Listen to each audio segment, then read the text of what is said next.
පැතිකඩ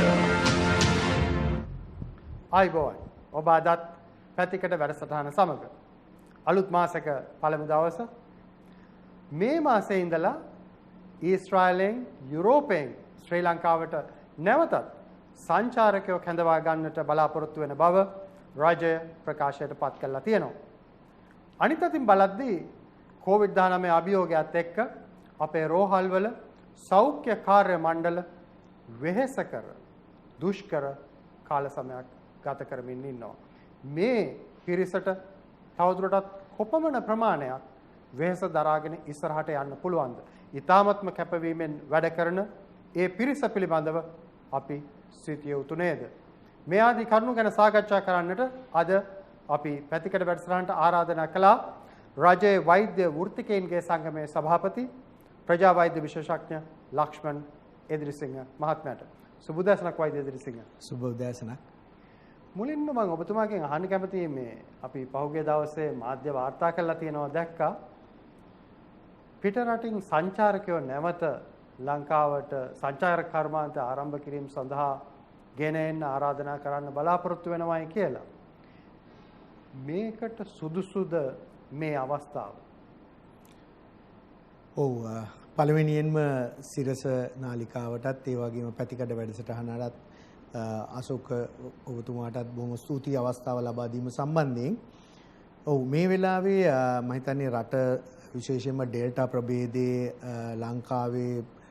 ලංකාව පුරාම වෙලාගෙන තියෙන අවස්ථාවක මම හිතන්නේ මේ වෙනකොට දිනකට වාර්තා වෙන රෝගීන් ප්‍රමාණය අති විශාල සංඛ්‍යාවක් බවට පත් වෙලා තියෙන වෙලාවක ඒ වගේම මරණ සංඛ්‍යාවත් ක්‍රමක්‍රමයෙන් ඉහළ යමින් පවතින අවස්ථාවක අපි විශේෂයෙන්ම බලධාරීන් හැටියට තීරණ ගන්නකොට විශේෂයෙන් සෞඛ්‍ය සහ රටේ ඉන්න දේශපාලන අධිකාරියෝ වුණත් තීරණ ගන්නකොට සමහර කාරණා පිළිබඳ අපි විද්‍යාත්මකව නැවත නැවත සිතා බැලිය යුතු අවස්ථාවක් කියලයි අපි සංගමයක් හැටියට අපි තීරණය කරලා තියෙන්නේ.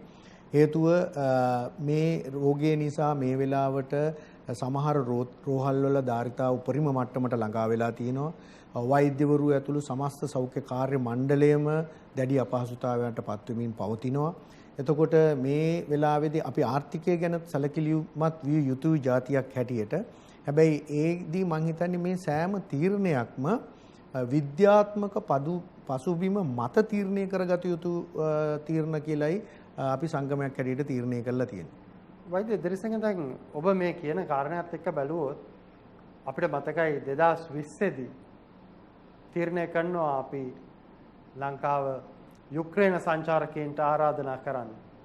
දැන් මේ සංචාරක කර්මාන්තයේ පැවැත්ම පිළිබඳව සංචාරක කර්මාන්තය සඳහා අවස්ථාවල් උදා කිරීම සම්බන්ධයෙන් අපි ඇතැම් රජයේ බලධාරීන්ම කියපු විදිහට කරපු අත්හදා බැලීම් අපිට නරක පැත්තට බලපෑවි.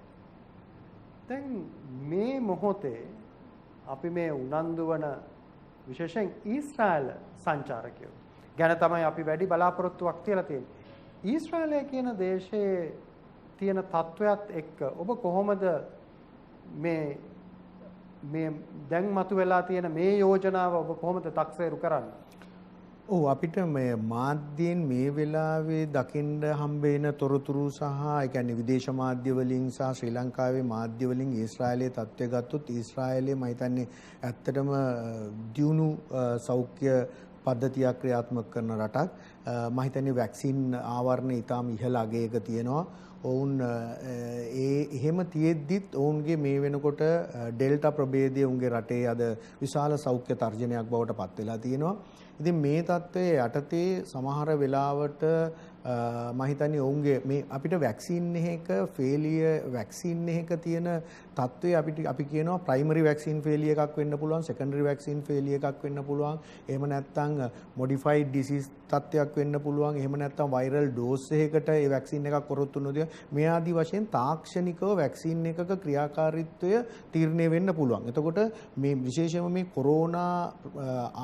කොරෝනා ආගමනයත් එක්ක කොරෝනා වලට හඳුන්වලා දුන්න වැක්සින් ප්‍රභේද මේ වෙලාවට ඇත්තටම ගත්තොත් අර ලොකු ක්ලිනිකල් ට්‍රයල්ස් වල ගිහිල්ලා ආපු වැක්සින් ක්‍රමයක් නෙමෙයි තියෙන්නේ. ගොඩක් වෙලාවට ඉමර්ජන්සි තත්ත්වයන් යටතේ අඳුනලා දීපු වැක්සින් ක්‍රමයක් තියෙන්නේ. හදිසි ප්‍රයෝජනයට ගැනීම සඳහා තමයි නිර්දේශ කෙරුණේ අවසාන වශයෙන්. අනිවාර්යයෙන්. ඉතින් ඒ නිසා මේ වැක්සින් ප්‍රභේදවල කොයි ප්‍රභේදයට කොයි වැක්සින් එක ඔරොත්තු දෙනවද නැද්ද කියන එක පිළිබඳ තාමත් තියෙන්නේ බොහොම පරීක්ෂණ සහ අධ්‍යයන මට්ටමේ. කාටවත් කියන්න බෑ කිසිම වැක්සින් එකක් අද තියෙන 100% ආරක්ෂාව තියෙනවා කියලා කියන්න බෑ. හැබැයි අපි වැක්සින් එකක් ගන්න කියලා කියනවා. ඒකෙන් ප්‍රතිඵලදායක අනිවාර්යයෙන්ම වැක්සින් එක අපි ගත යුතුයි. හැබැයි මේ වගේ වෙලාවක ලංකාවේ සෞඛ්‍ය පද්ධතියත් උපරිම ධාරිතාවලට කැපවීමෙන් ඉන්න වෙලාවක ඊළඟට සංචාරකයන් ගෙන්න ගන්න බලාපොරොත්තු වෙන ඔය සඳහන් කරන රටවල් වල සෞඛ්‍ය පද්ධතීන් තුලත් කිසියම් අර්බුදපත් වෙන අවස්ථාවක මීට වඩා සැලකිලිමත් මීටත් වඩා පරිස්සමින් තීරණ ගන්න එක විද්‍යාත්මක සාධක මත ගන්න ඕනේ කියන එක තමයි අපි සංගමයක් හැටියට අපේ මතය වෙන්නේ. මොකද මෙවරත් සඳහන් කරලා තියෙනවා ඊශ්‍රායලය ඊළඟට යුරෝපය ඊළඟට රුසියාව පැත්තෙන් සංචාරකයෝ ගෙන ඒම සඳහා විමසිලිමත් වෙමින් ඉන්නවා. ඊට පස්සේ විවෘත කිරීමට උත්සාහ කරනවා කියලා ඉන්දියානු සංචාරකයන් සඳහා ශ්‍රී ලංකාව. දැන් මේවායේදී ගොඩක් වෙලාවට කියනවා මේ බබල් එකක් කරහා සංචාරය කරනවා කියලා.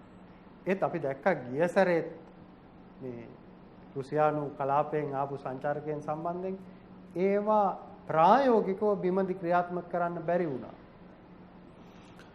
ඔව් අපි දැකලා තියෙනවා විශේෂයෙන්ම බයෝ බබල් කියන එක ඇත්තටම ගත්තොත් පිළිගත් ක්‍රමවේදයක් හැටියට විශේෂිත තත්ත්වයට යටතේ සලකන්න පුළුවන්. බයෝ බබල් කියලා ටෙක්නික් එකක් තියෙනවා. එහෙම නැත්නම් ක්‍රමවේදයක් තියෙනවා. විශේෂයෙන්ම ක්‍රීඩා කරනකොට ක්‍රීඩා කණ්ඩායම් බයෝ බබල් එක ගෙන්නගෙන උන් ඉතා සුළු පිරිසක්.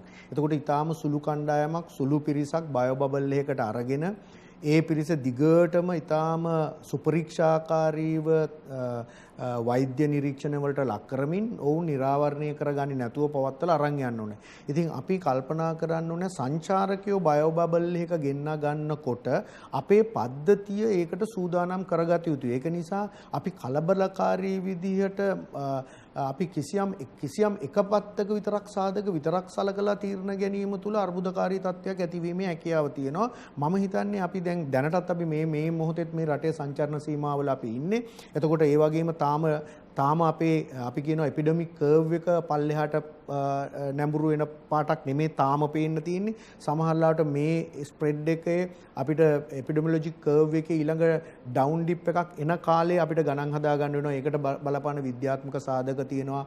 උදාහරණයක් වශයෙන් ලෙඩේ ඉන්කියුබේෂන් පීරියඩ් එක මේ එන වේරියන්ස් ප්‍රමාණය ඊට පස්සේ මේ විරුලන්සි එක ඒ කියන්නේ අපි කියනවා ඒක කොච්චර හානිදායක ප්‍රභේදයක්ද පැතිරෙන්නේ මේ කියන සාධක මතයි ඔය තීරණය ගන්න ඕනේ. දැන් ඇත්තටම අපිට බයෝ බබල් එකක සංචාරකයෝ ගෙන්නා ගන්න කලින් අපි කල්පනා කරන්න ඕනේ අපි දැනට ක්‍රියාත්මක වන සංචරණ සීමාවල් අපි කොච්චර කාලයක් පවත්වා ගන්නවද නොපවත්වා ගන්නවද කියන එක පිළිබඳවත් අපි මේ වෙලාවේ විශාල මම හිතන්නේ විවාදයක ඉන්න ස්වරූපයක් තමයි විද්‍යාත්මකව පවතින්නේ. එතකොට අපිට සංචාරකයෝ ගෙන්න ගන්න කලින් ගන්න තීරණ රාශියක් තියෙනවා කියන එකයි අපේ අදහස තියෙන්නේ. එතකොට ඒව විද්‍යාත්මකව විසඳගත්තට පස්සේ අපිට කිසියම් කාලවකවානුවකින් රට සංචාරකයන්ට විවෘත කරනවද? ඒ විවෘත කරන්නේ කවර ආකාරයකටද?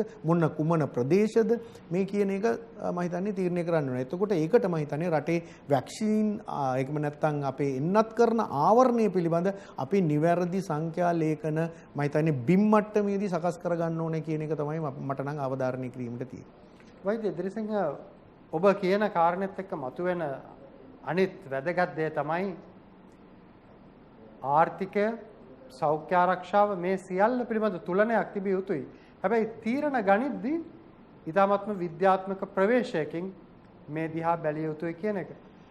ඔබ සංගමයක් හැටියට හිතන්නේ ඒ ප්‍රවේශයේ අඩුපාඩුවක් තියෙනවා කියලාද මේ මොහොතේ? මම හිතන්නේ පහුගිය කාලේ සමහර කාරණා ක්‍රියාත්මක වෙච්ච ආකාරය සම්බන්ධයෙන් ප්‍රජා වෛද්‍ය සම්බන්ධ එහෙම නැත්නම් වෛද්‍ය පරිපාලනයට සම්බන්ධ පිරිස හැටියට අපි සංගමයේ ඇතුලේ සාකච්ඡා කරනකොට අපේ සමාජිකත්වයේ අතරිත් ඒ වගේ මතයක් තියෙනවා. මොකද සමහර ගන්න තීරණ පිළිබඳව අපිට ගැටලු සහගත තැන් අපි සාකච්ඡාවට භාජනය කරලා තියෙනවා අපේ සංගමයේ රැස්වීම්වලදී. ඒ තමයි විශේෂයෙන්ම මම හිතන්නේ අපි අපේ රටේ සෞඛ්‍ය පද්ධතිය ගත්තාම දියුණු වන ලෝකයේ රටවල් වල ආදර්ශමත් සෞඛ්‍ය පද්ධතියක් තමයි අපිට තිබුණේ. අපි බෝ වෙන රෝග රාශියක් පහුගිය ඉතිහාසයේ පුරා ඊටාම සාර්ථක ලෙස පාලනය කරපු රටක්. එතකොට ඒ නිසා තමයි අපි සාපේක්ෂව බෝ වෙන රෝග වලින් බෝ නොවන රෝග වලින් වැඩි අවධානයකට ලක් වෙච්ච රටක් බවට පත් උනේ. සාපේක්ෂව ඒ තත්ත්වය ඇතුනේ අපි බෝ වෙන රෝග ඊටාම හොඳට කළමනා කරපු රටක්. අපි මම හිතන්නේ අපේ ජීවිත කාලය තුල අපි රෝග කීපයක් මේ පහුගිය අවුරුදු 30 ඇතුළත බෝ වෙන රෝග කීපයක්ම අපි සම්පූර්ණයෙන්ම තුරන් කරපු රටක්. උදාහරණයක් පොලියෝ රෝගය, මැලේරියා රෝගය, ඊට පස්සේ ලෙප්‍රසි වගේ රෝගයක් අපි ඉතාම හොඳින් කළමනා කරා. ඒකට ඉතාම දියුණු සෞඛ්‍ය පද්ධතියක් අපේ රටේ තිබුණා. සෞඛ්‍ය ආවේක්ෂණ පද්ධතියක් අපිට තිබුණා. නමුත් මේ කොරෝනා අපි දන්නවා හදිසියාව තත්ත්වයක්. අපේ ආවේක්ෂණ පද්ධතිය, අපේ සෞඛ්‍ය පද්ධතිය අඩුපාඩු තියෙන්න පුළුවන්. හැබැයි අපිට මේ අඩුපාඩු ටික නිවැරදි කරගෙන වෙන අපි කියනවා සමාන්තර පද්ධති හදනවට වැඩිය සෞඛ්‍ය පද්ධතිය නිවැරදි කරගෙන ගියා නම් අපිට මීට වැඩිය ප්‍රතිඵල ගන්න තිබුණයි කියන එක වෛද්‍යවරු හැටියට, වෛද්‍ය පරිපාලකයෝ හැටියට සහ අපේ සංගමයේ මතය හැටියට මට ප්‍රකාශ කරන්න පුළුවන්. විශේෂයෙන් මම සඳහන් කරන්න ඕනේ අපේ පළාත් සෞඛ්‍ය පද්ධතියක් තියෙනවා. පළාත් සෞඛ්‍ය සේවා අධ්‍යක්ෂකවරු ඉන්නවා. දිස්ත්‍රික් සෞඛ්‍ය සේවා අධ්‍යක්ෂකවරු ඉන්නවා. දිස්ත්‍රික්කයේ වසංගත රෝග විද්‍යාඥයෙක් ඉන්නවා. ඌට පල්ලෙහායින් අපේ සෞඛ්‍ය වෛද්‍ය නිලධාරීන් අතුරු පද්ධතියක් තියෙනවා. මහජන සෞඛ්‍ය පරීක්ෂකවරු සහ මහජන පෞල් සෞඛ්‍ය සේවා නිලධාරීන් ඉන්නවා. මේ හරහා විසිරුණු පද්ධතියක් තියෙනවා. ඒක නිසා එන්නත් කරන වැඩසටහන පවා සංවිධිතව වඩා විද්‍යානුකූලව මේ ගමේ ප්‍රජාවට එන්නත් ටික පිළිවෙලට යන විදිහේ යාන්ත්‍රණයක් ඇදුවා නම් අපිට මේක සමහරලාට අපිට සැලසුම් කරන්නේ සඳහා කුළු කාලයක් ගන්න තිබ්බා. හැබැයි අපිට මීට වැඩිය සංවිධිත වැඩසටහනක් කරන්න තිබුණා. එහෙම වුණා නම් මම හිතන්නේ අද අපේ මේ විශේෂයෙන්ම මම හිතන්නේ අපිට ওই මාධ්‍ය දකින්න ලැබෙන එන්නත් කරණය පිළිබඳ අර්බුද බොහෝ සෙයින් මම හිතන්නේ අවම කරගන්න අපිට තිබුණයි කියන එකයි මගේ හැඟීම. අපි අද බලනකොට රෝහල් වල ධාරිතාවය ඉහළ මට්ටමට ළඟා වෙලා තියෙනවා. සේවක පිරිස සෞඛ්‍ය ක්ෂේත්‍රයේ ඉදිරි පෙළ සේවක පිරිස මුහුණ දෙන අභියෝග බහුලයි. ඒක කොයි විදිහටද අපි කළමනාකරණය කළ යුත්තේ? ඒ සඳහා මොන වගේ එළඹුමක්ද අපි ගත යුතු? ඒ පිළිබඳව සාකච්ඡා කරමු මේ විරාමයෙන් අනතුරුව. අතිකඩ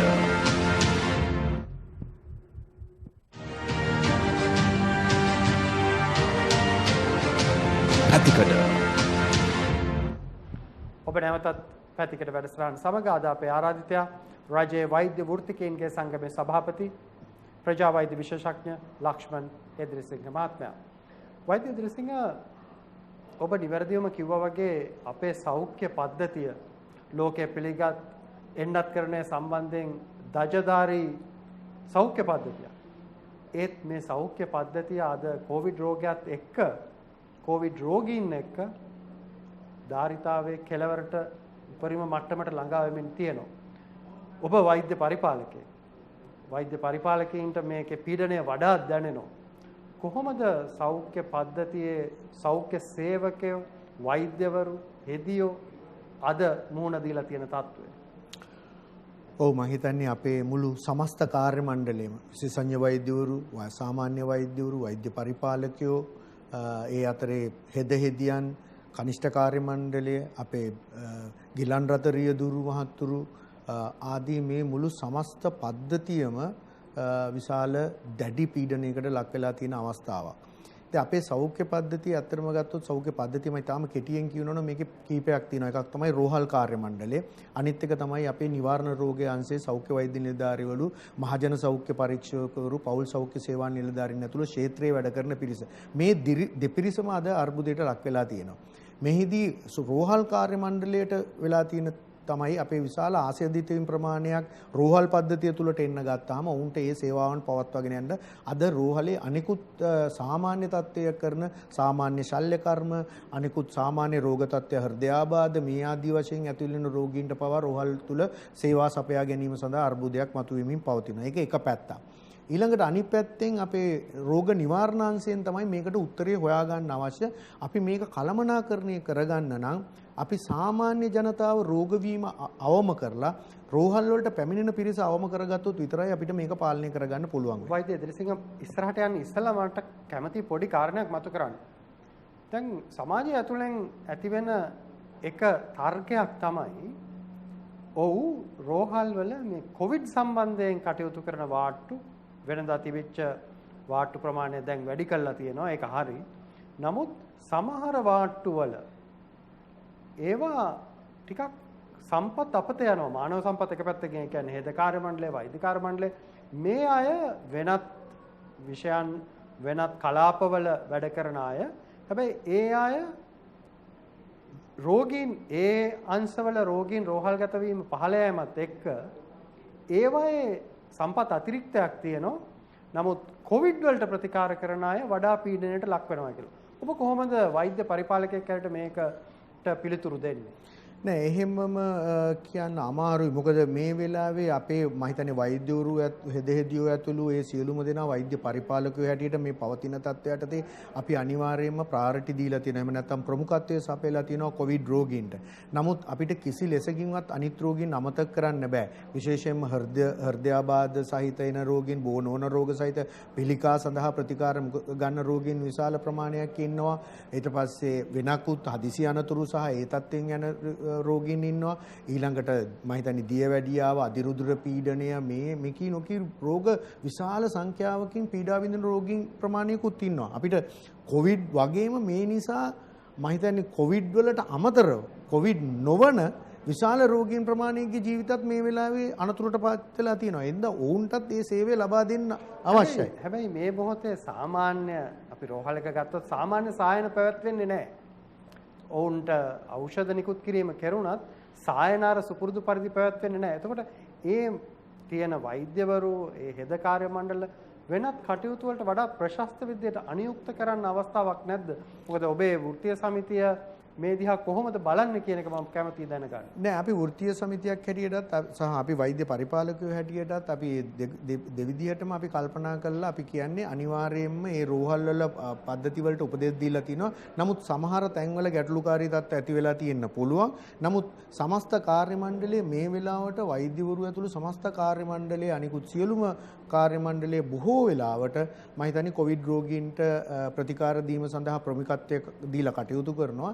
හැබැයි සමහර තැන්වල ඔය කියන චෝදනාව ඇති වෙන තැන් තියෙන්න පුළුවන්. ඒක ඉතින් ඒ අදාළ ආයතනයේ වෛද්‍ය පරිපාලකයෝ ඒ කර්මලාකරණය කරන විදිය මත තමයි ඇති වෙලා තියෙන්නේ. නමුත් එහෙම නැත්තම් මම හිතන්නේ ඒක නම් වෛද්‍යවරු සහ අනිකුත් සමස්ත කාර්ය මණ්ඩලයෙන් මේ වෙලාවේ තමුන්ගේ උපරිම සේවය ලබා දීම සඳහා කටයුතු කරමින් පවතිනවා. ඔබ ඊට වැදගත් කාරණයක් මතු කළා කලින් අවස්ථාවේ. ඒ කියන්නේ මේ සෞඛ්‍ය සේවා සැපයීමේදී ගිලන් රටවල රියදුරු මහත්තුරු ඒ මට්ටමේ ඉඳලම අයගේ කාර්ය වැදගත්. එකසේ වැදගත්. මේ සියලු දෙනා Tamanගේ ධාරිතාවයේ උපරිම තැනට ළඟා වෙමින් තියෙනවායි කියන කාරණේ. අනිවාර්යයෙන්ම. ඉතින් ඒක නිසා අපේ සමස්ත කාර්යාලවල අපේ මම හිතන්නේ ભેදයක් නැතුව, ඒ කියන්නේ කැටගරිස් එහෙම නැත්නම් වර්ග ભેදයක් නැතුව වෛද්‍යවරු ඉඳලා සමස්ත කාර්ය මණ්ඩලයේම අපි තා විශාල සේවයක් කරන. උදාහරණයක් වශයෙන් මම ජාතික රුධිර පාරමිත සේවය ගත්තොත් මම එහි අධ්‍යක්ෂකවරයා හැටියට අපේ සමස්ත කාර්ය මණ්ඩලයේ ඉතාම අනතුරට මුහුණ දෙනවා. මොකද අපිට රුධිරය එක්කව කරගන්නත් අපි කොවිඩ් ප්‍රදේශවල පවා ජනතාව අතරට යන්න වෙලා තියෙනවා. ඒකින්ද කිසිම වර්ග ભેදයක් නැහැ. අනිත් එක සමහර ආයතන දිහා අපි බලගත්තම පුද්ගලික සහ රජයේ ආයතන එක කොවිඩ් රෝගියෙක් ආවයි කියලා කියනකොට මුළු ආයතනයම වහලා දාලා යන තත්ත්වයක් තියෙන තත්ත්වය තුළ අපි කොහෙවත් අපේ රෝහල් පද්ධතියේ තියෙන අනිත් කිසිම එකක් අපි කොච්චර රෝගී බවට පත් වුණත් අපි වහලා නැහැ. ඉතින් අපි සේවය ලබා දෙනවා ඒ අවදානම දරාගෙන. ඉතින් වෛද්‍ය කාර්ය මණ්ඩලය විතරක් නෙමෙයි වෛද්‍ය කාර්ය මණ්ඩලය තමුන්ගේ දරුවෝ දූ දරුවෝ තමුන්ගේ ළඟම ඥාතීන් මේ සියලු දෙනාමත් අපේ සේවය නිසා අවදානමට ලක් වෙලා තිනවා. සමහරලාට එන්නත් ලබා ගැනීමේදීත් මම හිතන්නේ ওই පහුගිය කාලේ අර්බුද ඇති වුණේ මේ කියන තත්ත්වය තුල. ඉතින් ඒක නිසා මේකෙදි මම හිතන්නේ ඒ නිසි ආරක්ෂාව සෞඛ්‍ය කාර්ය මණ්ඩලයටත් ඒ වගේම ලැබිය යුතුයි කියන එක තමයි අපි නම් අවධාරණය කරන්නේ සංගමයක් ඇටියෙ. ඔබ කියන ඒ අවධානයට ලක්වීම තුල මේ මොහොතේ ලබා ගන්න මොනවද තියෙන්නේ? ඒ කියන්නේ ඒ අයට මගහැරිලා ගිහිල්ලා තියෙන්නේ මොනවද? ඔබ කියන කාරණේ වැදගත්. මේ සෞඛ්‍ය සේවකයන්ගේ පවුල්වල ඔවුන් ගෙදර ඉඳලාවත් ඒ පවුලේ අයත් එක්ක දවස ගත කරන්න බෑ. මොකද රෝගී වීමේ අවදානමත් එක්ක ඔවුන්ට විශේෂ ආරක්ෂිත විධිවිධාන අනුගමනය කරන්න වෙනවා. මොනවද ඔවුන්ට ලබා දිය යුතු? ඔබ හිතන විදිහට මොන වගේ දේවල්ද අවධානයට ලක් කළ යුතු? විශේෂයෙන්ම මම හිතන්නේ අවමය තමයි ඔවුන්ට මම හිතන්නේ රෙකග්නිෂන් එක. එහෙම නැත්නම් පිළිගැනීම මේ විදිහේ සේවයක් කරනවාද කියන එක පිළිබඳ හැඟීමක් මම හිතන්නේ සියලු දෙනාගෙන් තියෙන බලධාරීන් ඉඳලා සමාජයේ සියලු දෙනාගෙන් තියෙන ඒකත් ලොකු දෙයක්. එහෙම එකක් වෙනවද කියලා. මොකද විශාල කැපකිරීමක් කරනවා. ඒක වෙනවද නැද්ද කියන එක අපිට සමහර සිද්ධීන් මාධ්‍ය වාර්තා කරනකොට එහෙම වෙනවද කියලා අපිට හිතෙනවා. සමහරවිට සෞඛ්‍ය කාර්ය මණ්ඩලයයි රෝගීන් එහෙම නැත්නම් සාමාන්‍ය ජනතාවයි අතරේ අර්බුද මතුවෙන ආකාරයට කටයුතු සිද්ධ වෙන ආකාරය අපිට පේනවා. සමහරවිට වෛද්‍යවරයෙක්ගේ පවුලේ උදවිය එන්නත් ටික ගහගන්න මේ හොරෙන් එන්නත් ලබා ගත්තයි වගේ කියන එක. එතෙන්දී ජනතාවගේ පැත්තත් සාධාරණයි. ජනතාවට ලැබිලා තියෙන අවස්ථාවක් මගේ හැරෙනවා කියලා ජනතාව කුපිත වෙනවා. මේ පැත්තෙන් ඒ වෛද්‍යවරයාට හෝ වෛද්‍යවරයාගේ හෝ සෞඛ්‍ය කාර්ය මණ්ඩලයේ සේවක මහත්තුන්ට ඒ අවස්ථාව ලැබෙන නිසා ඔවුනුත් ඒ අවස්ථාව ලබා ගන්න උත්සාහ කරනවා. මේ මං හිතන්නේ වෙන මොකක් හෝ ඇතිවන කලමනාකරන ගැටලුවක් වෙන දෙපිරිසක් අතරේ අර්බුදයක් බවට පත් වෙන එකම මම හිතන්නේ ඒක සෞඛ්‍ය කාර්ය මණ්ඩලයට කරන අසාධාරණයක් කියලා මට හිතෙනවා. අනිත් පැත්තෙන් ජනතාවටත් අසාධාරණයක් වෙනවා. එහෙමනම් අපි කිසියම් නිසි ක්‍රමවේදයක් සියලු දෙනා මැදිහත් වෙලා හදලා දෙන්න ඕනේ. මේ දෙපිරිසම අද ජීවිත බයෙන් වැඩ කරන්නේ. එතන මේ ජීවිත බය කියන එක සෞඛ්‍ය සේවකයටත් තියෙනවා, ඔහුගේ ඥාතීන්ටත් තියෙනවා, සාමාන්‍ය ජනතාවටත් තියෙනවා. එහෙමනම් අපි බලධාරීන් හැටියට කටයුතු කරනකොට විශේෂයෙන් මේ එන්නත් කරන්නේදී එන්නත් සංවිධානය කරනකොට අපි කල්පනා කරන්න ඕනේ මේ දෙගොල්ලන්ට මේ අවස්ථාව කොහොමද මේ සියලු දෙනා මහ පොළොවේ භූමියේ කිසියම් තැනක ජීවත් වෙන පිරිස. ඒ ජීවත් වෙන පිරිසට අවශ්‍ය එන්නත් ප්‍රමාණය නිසි ප්‍රමාණයෙන්ගෙන් නිසි අවස්ථාවේදී බිම් මට්ටමට ළඟා කරලා දුන්නා නම් මේ අර්බුද නැතුව මම හිතන්නේ අපි එන්නත් කරන්න පුළුවන් කියන එකයි මගේ හැඟීම. වෛද්‍ය ඉදිරිසිංහ දිගින් දිගටම පැහැදිලි කරා අපේ කාර්ය මණ්ඩල සෞඛ්‍ය කාර්ය මණ්ඩලවල තියෙන කැපවීම. අනිත් අතට එන්නත් ලබා ගැනීම කියන කාරණෙත් එක්ක අපි සාකච්ඡා කිරීම අවශ්‍යයි. එන්නත ලබා ගැනීම සහ එතෙන් සිට ප්‍රතිශක්තිය ගොඩනගා ගැනීම කියන කාරණයට. මොකද දැන් ඊශ්‍රායලය ගැන සාකච්ඡා කරද්දිත් කියවෙනවා මේ කාරණේ. ඊටාම හොඳ මට්ටමින් එන්නත් ලබා දීමට කටයුතු කළා, ප්‍රශස්ත මට්ටමින් කටයුතු කළා ඊශ්‍රායල් රජය. නමුත් ඔවුන් රට විවර කරා වඩා කඩිනමින්.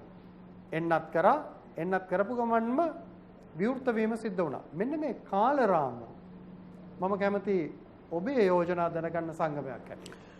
අපි විද්‍යාත්මකව බලනකොට මට හිතෙනවා අපිත් මේ කාරණාව අපේ කටයුතු කිරීමේදීත් පටලැවිල්ලක් වෙලා තියෙනවද කියන අදහසක් ප්‍රජා වෛද්‍ය විද්‍යාව සහ වෛද්‍ය පරිපාලකයෙක් හැටියට බලනකොට මටත් තියෙනවා. මොකද අපි වැක්සිනේෂන් ප්‍රෝග්‍රෑම් එකක් කරනකොට අපි බිම් මට්ටමේ වැක්සින් එහෙම නැත්නම් එන්නත් කරන වැඩසටහනක් සැලසුම් කරන විදිහක් තියෙනවා.